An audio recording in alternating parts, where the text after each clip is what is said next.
One of the questions I get asked most frequently is how I mount this stuff on my dash. Now, I've done a video about the RAM mount gear that I've used up here before, but this has changed somewhat over the past 6 months. So today I'm going to do a quick update of what I've changed here and why, and just sort of a long-term review of the RAM mount gear that I've been using. My RAM mount gear carries my phone, my iPad mini, which I use to run Gaia GPS, and this old Garmin GPS unit, which I still find useful from time to time. The Garmin GPS and the iPad are mounted in RAM's X-grip holders, and the phone is on a Apple MagSafe charger set into a RAM mount holder designed for the Apple MagSafe charger. This allows my phone to simply pop on there, come off of there, even be rotated if needed. The MagSafe charger has been nice because it eliminates needing to plug a wire into my phone and unplug a wire into my phone. It also eliminates fiddling with the X-grip arms. This stays in place pretty much permanently.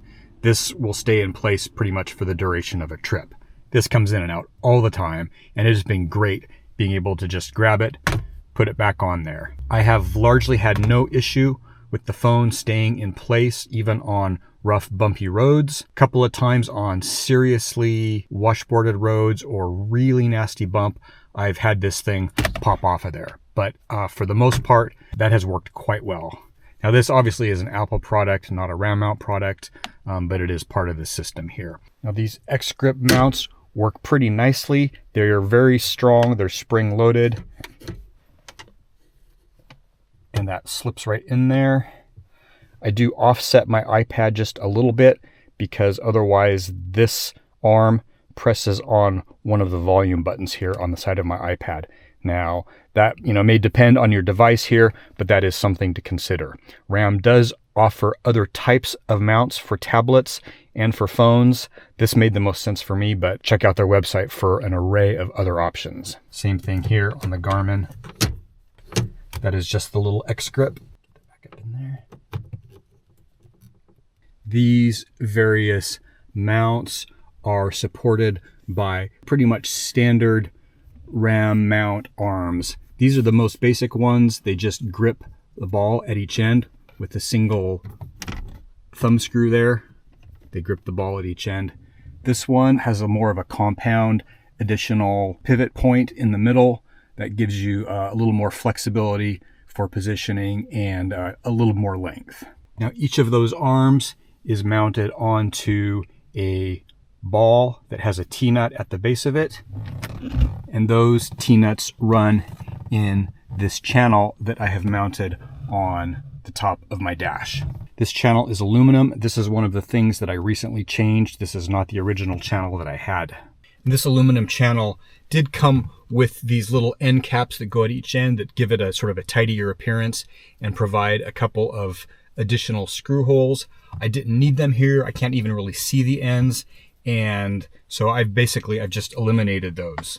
The original track I was using is this composite track that RAM mount also sells. This is the most inexpensive of their track options. That's not why I bought it. I bought this piece years ago because it was a perfect fit on the dash of my Subaru Forester.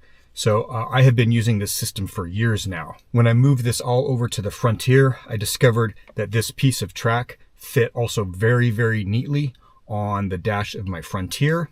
The reason I moved from this composite rail to this aluminum rail is that this did eventually fail. At some point last year, I discovered that there was a split in it and my iPad was sort of unable to stay as stable as it used to. And I can't really complain about that. It's been exposed to the sun and the cold and the sun and the cold on my dash for years, and it has been subject to a ton of force and all that weight jiggling on it. Eventually, this gave way. This was like $6-8, so I have no complaint about that at all. It lasted a good long time, took a ton of abuse, finally failed. I could have simply bought another piece of this, but I decided to just go with the aluminum. It wasn't that much more expensive to get into the aluminum. Again, the reason I bought this in the first place was simply because the fit was so tidy on the dash of my Forester. So like I said, I have been using this system for years now. I think I originally bought the ram mount gear for the Forester sometime in 2020.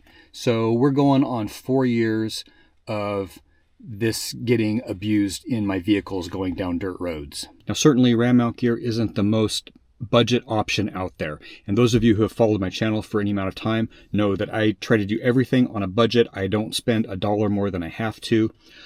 I eventually became frustrated with using various inexpensive Amazon options that simply were never strong enough, always would end up fail, were frustrating to use. So I finally broke down, spent the money on the ram gear, and I have not regretted that once ever.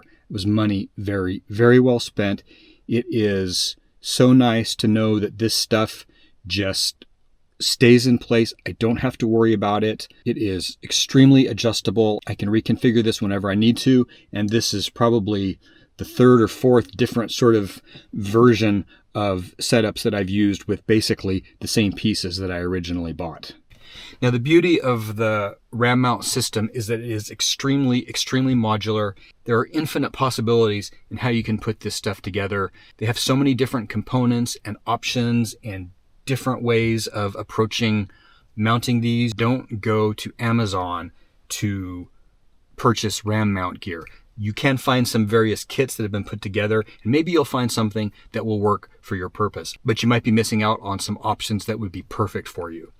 I would go to the ram mount website and browse through the components they have available. It's fun to browse their website and start thinking about how you can put this with this and mount this onto this. The possibilities are really endless, and they have built components for mounting so many different types of devices and on so many different types of vehicles, including not just cars and trucks, but motorcycles, boats. It's certainly easy to go there and spend $200, $300, $400 pretty easily. But like I said, for me, it was money well spent. I was able to put together something that's exactly the way I need. And what's more is if something changes in the future, I can simply go and buy 1 or 2 other components and integrate it into what I already have. Now that's what I did with my phone. I didn't used to keep my phone up here. And then when I realized I could get this magnetic holder / charger for my phone, I was able to reconfigure my setup here so that I could accommodate my phone. And I just love that. I know there's now at least 1 or 2 other companies building similar modular units like this, and I'm sure they're fine as well. I haven't used them. I went down the ram mount path and appreciated the vast array of options that they had. I can't speak to those other brands. I haven't used them. I don't have experience with them. I have heard positive things about them. Now, I have no affiliation with ram mount. I don't earn any commissions if you go and buy ram mount gear. It doesn't matter to me what you put in your vehicle. I'm just sharing this information because I get asked about it frequently. I think it's a great product, and I think it was money well spent. I'll put a link to the ram mount website in the description below. Again, no affiliation, I earn no commissions, just putting it there for your convenience. If you have any questions, post them in the comments below. Thank you for watching.